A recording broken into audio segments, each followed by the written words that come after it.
Tinta. Sebuah kata yang tidak asing di telinga, entah dengan sadar atau tidak, tinta tidak lepas dari kehidupan kita. Baik digunakan untuk menulis catatan sampai di percetakan buku. Tinta memiliki sejarah yang panjang ya, setara dengan 4 SKS mata kuliah kalian. Jadi Mimi ceritakan secara singkat saja ya. Yang pasti tinta yang kalian pakai sekarang bukan dari tinta cumi, apalagi tinta banget sama kamu. Langit petang, udane soyo deres klebus tekan hatiku. Tinta pertama kali diciptakan dan digunakan di Indonesia. Ini terbukti dari ditemukannya lukisan di dinding Gua Maros, sebuah kabupaten di Sulawesi.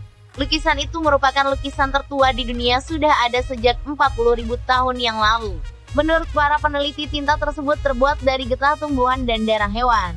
Kemudian 5.000 tahun yang lalu di Tiongkok, tinta berguna untuk melukis di atas kertas dan sutra. Tinta di Tiongkok terbuat dari tanaman, hewan, dan mineral. Tinta pun digunakan di berbagai negara seperti di India menggunakan tinta yang terbuat dari tulang, yang dibakar dan karbon cair di sana disebut dengan masi. Dulu, tulisan maupun lukisan semua ditulis secara manual menggunakan tangan. Hingga pada abad 15 Johannes Gutenberg menciptakan mesin cetak. Ditemukannya mesin cetak tersebut merupakan sejarah besar sehingga tinta kertas dan mesin cetak bersatu menciptakan sebuah karya yang bisa produksi secara massal. Apalagi ditemukannya mesin cetak offset semakin mempermudah. Perusahaan percetakan pun mulai terbentuk. Di Indonesia sendiri dimulai dari zaman Hindia Belanda pada tahun 1659 dan terus berkembang hingga saat ini. Tinta saat ini diproduksi menggunakan bahan kimia yang lebih rumit.